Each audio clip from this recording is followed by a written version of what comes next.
tayo mga idol. Andito tayo sa corner ng Scout Cotoco. Eto, test ride po natin ito si Renault Dayton. Eto, testingin ko muna. Eto, pabilis na pabilis. Oh, yun, idol, nakasalubong natin. Ito, paakyat to. Medyo may persang konti to. Tingnan ko kung kakayanin. Ayan. Ayan. Kayang-kaya yan. Ha. Konti pa, konti. Lapit lang. Konti na lang. Ba, matibay ha. Talagang yung ha. Konting-konti pa. Walang iya. Mahaba pala tong paakyat na to. Napalaban ako dito mga idol Ay, buti na lang makinis yung daan, talagang smooth na smooth ang takbo. Sa kantulin yung pababa, medyo tayo, bunga magamit ng preno. Okay, pahinga muna.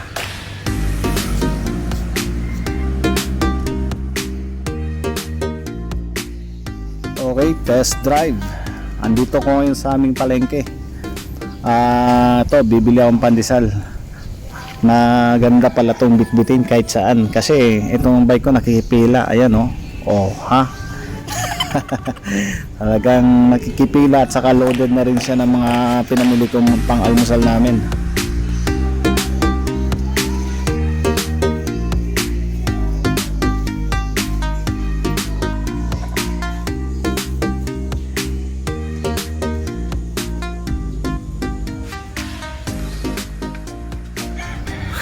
Ayan mga idol, ito na yung pinamili ko. So pauwi na ako. Ang masasabi ko sa Renault, ayan, gamit na gamit siya. Parang sinampay na lahat yung mga pinamili natin, idol. Oops, okay.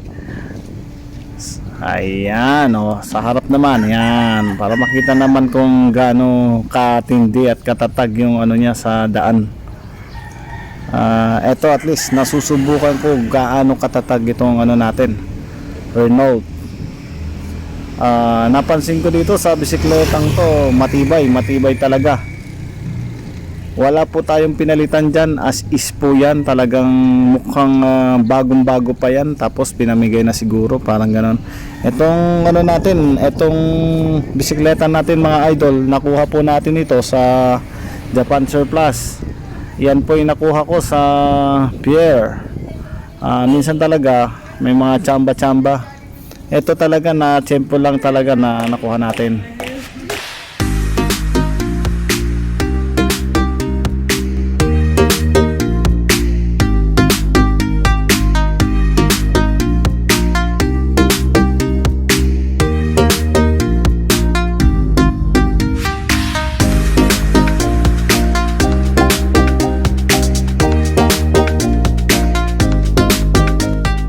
Ito mga idol, konting sipat lang sa ating nabiling bisikleta. Ayan. Ayan po siya. Ayan, Renault. Ayan. Yung gulong po niyan, size 14.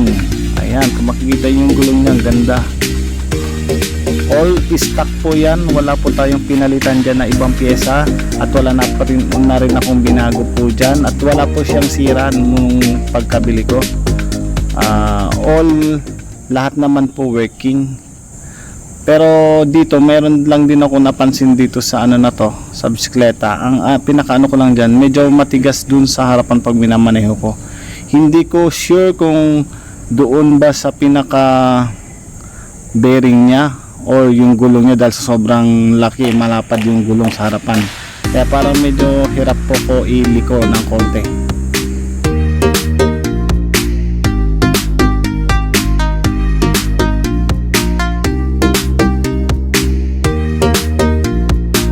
May mga gasgas po yan, pero hindi naman ganun halata.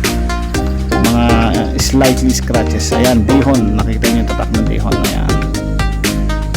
Saka yung bell, yan, kasama na po yung bell na yan nabili. Ayan po mga idol, ito i-test drive natin ito ngayon para makita natin gaano siya katatag po.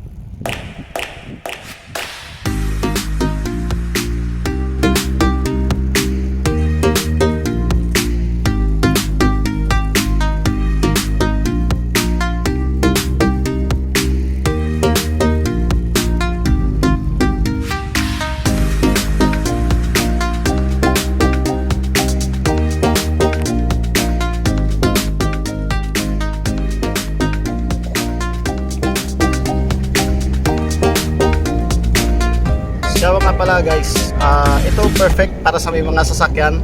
Ito yung magandang pwede gamitin kapag namamasyal sa mga iba't ibang lugar. Lalagay mo lang to sa likod ng compartment ng sasakyan mo. Talagang kasya na at saka super gaan. Ayan, kahit na ano gagawin ko dito, wala kang dahil sa sobrang gaan. Ayan. Saka space saver, talagang pwede mo kahit sa lagay to. At sa cabinet nga namin ng ano to, kasya cabinet ng kitchen. Pwede rin. So super gaan niya. Original lahat ng mga ano niya. Hi. Ayun, meron tayong ano extra dito. Doki doki. So ayun po, ito lang po review natin dito. Sana makakuha pa tayo ng mga ganitong klaseng folding bike. Hello mga idol. Ito na po yung Renault natin, size 14. Dayhon po siya. Renault. Actually, parang naano ko rin na isa rin siya sa parang dub din yata to. Hindi ko rin ma-compare kasi ngayon lang ako din nagkaroon ng ganitong klaseng folding bike. So, Dayhon pa rin siya. Ang size ng gulong nito is size 14. Sobrang gaan niya. 8, di ako nagkakamali, 8.8 kilos. Yun po yung bigat nitong bisikleta to. Napakaliit at saka pwede siya talagang bitbiting. Makikita nyo, halos ano siya, itong ano na to, magaan. At saka itong ano nito, wala na akong pinalitan dito, as is na pong ganyan talaga yung ano niya, itsura niya. So, yung sa price po ng pagkabili ko nito, hindi ko rin alam kung magkano ang brand new nito. Pero ito po ay nagkakahalaga ng 6,000 pesos. 6,000. Pero parang medyo namahalan ako. Pero siguro kasi natawaran ko to ng around 4,000. Mga ganun. Ayaw talaga ibigay. So 6,000 ako nakipag-close. Hanggang doon. Pero nagustuhan ko siya. Lalo na ngayon nung pagka test drive ko, napaka-smooth niya. Okay din pala siya, ano, kahit na maliit pala siya dahil sa weight ko na 96 kilos, kayang-kaya ako. Tapos yung takbo na ipapadyak ko siya na tuloy-tuloy po. Na ano lang ako dito kasi naninibago ako doon sa pagmamaneho. Medyo may katigasan siguro nga dahil nga malaki yung gulong sa harapan. So I need naman siguro dito pag nag-upgrade siguro yung gulong niya.